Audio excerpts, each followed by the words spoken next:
तो बच्चे बोर्ड की तैयारी कर रहे थे लगातार, और बोर्ड की तैयारी तो एक्चुअली उनकी रुकी गई और अब उनको तैयारी करनी है एंट्रेंस एग्ज़ाम की। तो बच्चों के लिए एक गाना फिट बैठ रहा है, मैं 2 लाइन गाना चाहूँगा। सारी उम्र हम मर मर के जी लिए, एक पल तो हमें जीने दो ना ना ना ना। और ये लाइन मुझे बहुत अच्छी लगती है। घुट लिख लिख के हथेली पे पड़ा अल्फ़ा बीटा गामा का छाला, कॉन्सेंट्रेटेड H2SO4 ने पूरा बचपन जला डाला।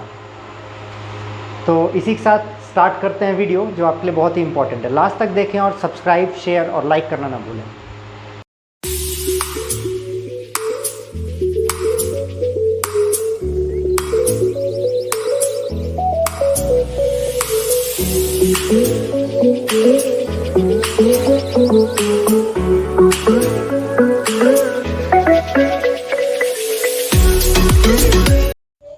Hello and welcome back to chemistry classes. Actually मैंने प्रॉमिस तो किया था कि मैं वीडियो बनाऊंगा 11th या 12th पे, बट बहुत ढेर सारी मेरे पास क्वेरीज़ आ रही है पर्सनली भी और ऐसे भी कि सर 12th के बाद क्या करें। तो आज सारे पॉसिबल ऑप्शंस मैं बताऊंगा कि आप 12th के बाद क्या कर सकते हैं, क्योंकि रोज़ रोज़ घर पे एक ही क्वेश्चन पूछ रहा है कि बोर्ड का एग्ज़ाम तो तुमने दिया नहीं है, तो तुम कर क्या रहे हो, आगे विचार क्या है। और बच्चों का मानना सिर्फ इतना ही है। गजब बेइज्जती है। तो आइए बात करते हैं कि 12th के बाद आखिर क्या करें। देखिए, सबसे पहले तो आपके पास 2 ऑप्शंस हैं। ये तो लग रहा है मार्कर ही ख़राब हो गया है। जैसे आप लोग का बोर्ड एग्ज़ाम ख़राब, वैसे मार्कर भी ख़राब। देखते हैं। तो देखिए, अगर हम बात करते हैं तो आपके पास बेसिकली 2 ऑप्शंस हैं। 2 ऑप्शंस में या तो आप बेसिक मैथ यूज़ करेंगे या तो बायो यूज़ करेंगे। उसके अलावा आप क्या क्या कर सकते हैं उसकी बातें आज हम करने वाले हैं। तो देखिए, जो अगर आप प्योर मैथ्स लेते हैं और आपका इंटरेस्ट है तो आप IITs या फिर NITs में जा सकते हैं।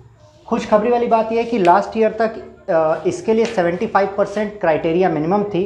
इस बार कोविड के कारण पोखरियाल जी ने, हमारे एजुकेशन मिनिस्टर ने, उसको रिड्यूस करके 55% पे कर दिया है जनरल के लिए भी। तो अगर आप 55% भी इस बार लाते हैं तो आप एंट्रेंस एग्ज़ाम के लिए एलिजिबल हैं, और तो और आप NITs भी दे सकते हैं। तो ये सबसे अच्छी बात है कि आप 55% पे ही NITs में एडमिशन इस बार ले सकते हैं, अगर आप प्योर मैथ्स की तरफ जाना चाहते हैं। तो अगर आपका इन सब में नहीं होता है, आप नॉर्मल बीटेक भी कर सकते हैं, नॉर्मल बीटेक कॉलेजेस से, जिसके लिए आपको सिर्फ JEE मेंस देना होता है। अगर इनकी बात करें तो ये आप तभी करिए जब आप कॉन्फिडेंट हो। इसके अलावा अगर हम प्योर बायोलॉजी की बात करते हैं, अगर आप प्योर बायोलॉजी के स्टूडेंट हैं और हम प्योर बायोलॉजी की बात करते हैं, तो देखिए आपका जो ऑब्वियस ऑप्शन है, आपका ऑब्वियस ऑप्शन कौन सा है? नीट, जो कि आपका होने वाला है। तो सबसे ऑब्वियस ऑप्शन जो आपका यहाँ पे आता है वो नीट आता है, उसके अलावा कोई ऑब्वियस ऑप्शन नहीं है। अब इसके बाद साइड्स की बात करते हैं, क्योंकि ये तो देखिए सबसे ऑब्वियस है। हर जगह इंजीनियरिंग और मेडिकल के नारे लगते ही हैं कि मेरा बेटा डॉक्टर बनेगा, मेरा बेटा इंजीनियर बनेगा, उसके अलावा तो कुछ दिखता ही नहीं है। देखिए, अगर आपका 11th 12th में आप स्ट्रांग नहीं है, आपको कॉन्फिडेंट नहीं है कि मेरा 11th 12th कैसा है, तो आप क्या कर सकते हैं उसकी बात करना ज़्यादा ज़रूरी है। अगला क्या है, आप ग्रेजुएशंस कर सकते हैं, कहीं से भी बेसिक ग्रेजुएशंस। आप BSc के लिए ऑप्ट कर सकते हैं। अगर आप मैथ्स से हैं तो BSc मैथ्स, और अगर आप बायो से हैं तो आप BSc बायो के लिए ऑप्ट कर सकते हैं। अगर आपको अच्छा कॉलेज मिल जाता है तो ठीक है, और अगर आप मैथ्स से हैं तो आप मास्टर्स के लिए अच्छी जगह से तैयारी कर सकते हैं, फॉर एग्जांपल IIT JAM। तो इससे आपका अगर ग्रेजुएशन अच्छी जगह से नहीं होता है तो आप पोस्ट ग्रेड बहुत अच्छी जगह से कर सकते हैं। अगर आपने BSc बायो लिया है तो आप एक और ऑप्शन चूज़ कर सकते हैं, BSc AG एग्रीकल्चर। ये 4 ईयर का कोर्स होता है। इसके बाद आपकी डायरेक्ट प्लेसमेंट्स हो सकती है एग्रो इंडस्ट्रीज़ में। अगर आप BSc के बाद अगर आप पढ़ना चाहते हैं तो आप मास्टर्स कर सकते हैं अपने किसी भी चूज सब्जेक्ट से, और उसके बाद नेट या CSIR की तैयारी भी कर सकते हैं, जिसके बाद आप डायरेक्ट PhD में एनरोल हो सकते हैं। इसके अलावा आप क्या कर सकते हैं, अगर आपका इन सब में से किसी में इंटरेस्ट नहीं है, अगर आप बोर हो चुके हैं साइंस से, तो आप कर सकते हैं BBA, और BBA के बाद MBA। बट ये सब फ्रूटफुल तभी होगा जब आप अच्छे कॉलेजेस में जाएं और प्राइवेट कॉलेजेस में ना जाएं जो आपके आसपास होते हैं। MBA के लिए आप कैट की तैयारी कर सकते हैं। ये ज़रूरी नहीं है कि आप BBA के बाद ही जाएं, आप नॉर्मल किसी कॉलेज से ग्रेजुएशन करके भी कैट की तैयारी कर सकते हैं। अगला ऑप्शन होता है लॉ। देखिए अब लॉ की बात करते हैं तो आपको कई सारे लोग लॉ के लिए दिख जाएंगे, बट वो क्या करते हैं, वो 10-10 रुपए के लिए कचहरी में बैठे हुए आपको मिलेंगे। तो ऐसी जगह से लॉ करने का, LLB करने का कोई फ़ायदा नहीं है। अगर आपको लॉ करना है तो आप एक क्लैट का एग्ज़ाम होता है, उसकी तैयारी करें। यहाँ पे देखिए सबसे मेन पॉइंट ये है कि आप जहाँ से भी पढ़ें एंट्रेंस एग्ज़ाम दे के पढ़ें, ताकि वो बढ़िया कॉलेज हो। अगर आपका ग्रेजुएशन के लिए अच्छी तैयारी नहीं है तो आप पोस्ट ग्रेड की तैयारी कर सकते हैं, जैसे कि मैंने बताया MBA आप कर सकते हैं, लॉ कर सकते हैं। इसके बाद जो बायो के स्टूडेंट्स हैं उनके लिए एक और ऑप्शन है B फार्मा। फार्मेसी का एग्ज़ाम होता है। B फार्मा में क्या होता है, आप एक मेडिकल स्टोर खोल सकते हैं। आपने B फार्मा किया, वहाँ आपको दवाई बनानी सिखाई जाएगी, आपके पास B फार्मा की डिग्री है तो उस लाइसेंस से आप खोल सकते हैं एक मेडिकल स्टोर। अगर आप पोस्ट भी करना चाहते हैं तो B फार्मा के बाद आप M फार्मा भी कर सकते हैं। M फार्मा से आपको इंडस्ट्रीज सेटअप करने का लाइसेंस मिल जाएगा, जहाँ पे आप दवाइयाँ बना सकते हैं। इसके अलावा इन सब से अगर आपको एकदम अलग ही कुछ करना है, BBA MBA बता दिया मैंने, लॉ बता दिया, बैचलर्स आपको BSc बताया, IIT JEM या NET CSIR पोस्ट ग्रेड के बाद आप कर सकते हैं। एक और ऑप्शन है, अगर आप टीचर बनना चाहते हैं।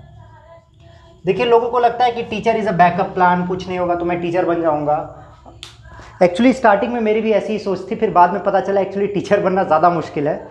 क्योंकि देखिए नॉलेज सबके पास होती है, बट पढ़ाने का तरीका सबके पास होना चाहिए। तो इसके लिए नॉर्मल आप कोई भी कॉलेज से ग्रेजुएशन, फिर पोस्ट ग्रेड के बाद आपको B.Ed करना होगा। B.Ed के बाद टेट का एग्ज़ाम होता है, TT का।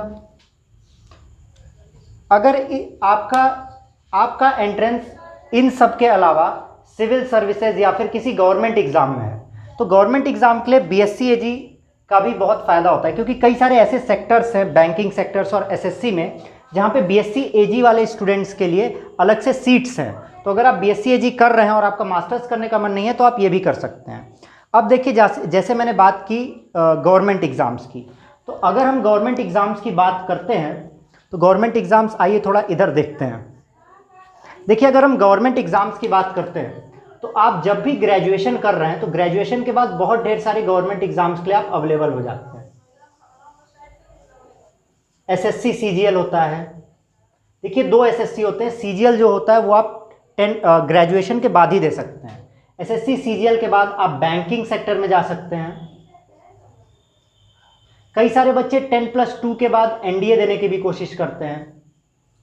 तो अगर आपका कुछ आर्मी से रिलेटेड में इंटरेस्ट है और आपका NDA नहीं निकला तो आप मर्चेंट नेवी ट्राई कर सकते हैं। 12th के बाद डायरेक्ट मर्चेंट नेवी भी आप ट्राई कर सकते हैं, इसमें भी प्लेसमेंट्स आपके होते हैं। और सबसे बड़ी बात, इंडिया का जो सबसे बड़ा एग्ज़ाम UPSC, अगर आप UPSC करना चाहते हैं, देखिए कई सारे लोग ये सोचते हैं कि अगर मुझे UPSC करना है तो मैं BA कर लेता हूँ, मेरे पास एक ऑप्शन रहेगा सब्जेक्ट के लिए।